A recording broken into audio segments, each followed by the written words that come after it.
আসসালামু আলাইকুম।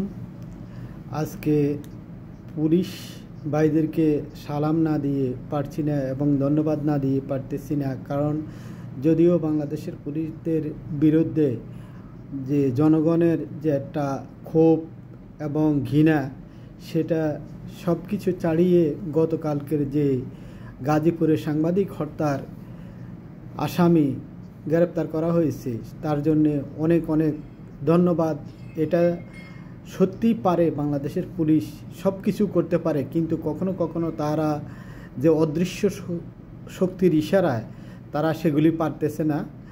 তাহলে আমার অভিমতে এই পর্যন্ত অনেকগুলি ঘটনা আমি দেখতে পাচ্ছি যে সাথে সাথে অ্যাকশন হচ্ছে, কিন্তু কিছু কিছু রাজনৈতিক মহলের চাপে অনেক ক্ষেত্রে তারা সফলতা অর্জন করতে পারে না। তো আজকের এই ঘটনার জন্য আমি আমার পক্ষ থেকে অনেক অনেক ধন্যবাদ বাংলাদেশ পুলিশ, সিআইডি এবং যে ধরনের এজেন্সিগুলি তাদেরকে গ্রেপ্তার করেছে তাদের জন্য অনেক অনেক ধন্যবাদ।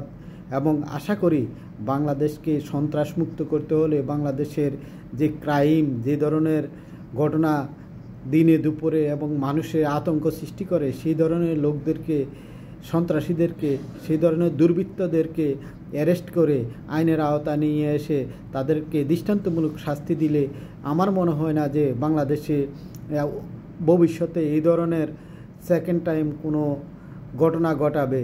তো সত্যিকারে আমি আনন্দিত আজ যে এই ঘটনায় অতি তাড়াতাড়ি এতগুলি লোক ধরে ফেলছে, আর এদের বিচারের কাঠগড়ায় যাতে করে কোনো এই ধরনের ভালো কোনো উকিল যেন না দাঁড়ায়, যারা নাকি দেশপ্রেমী, তারা আশা করি কখনো এই ধরনের এই ঘৃণ্য লোকদের পক্ষ হয়ে কোনো আর্গুমেন্ট করবে না কোর্টের মধ্যে, সেটাও আমি আশা করি।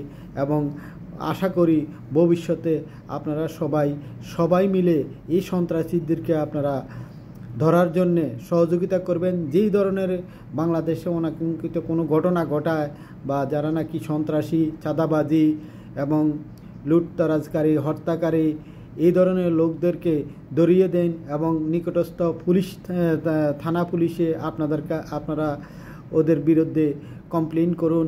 যদিও প্রকাশ্যে না পারেন, গোপনে করুন, চিঠিতে করুন, মেইলে করুন। আশা করি বাংলাদেশ পুলিশ সব কিছু করতে পারে এবং পারবে ইনশাআল্লাহ।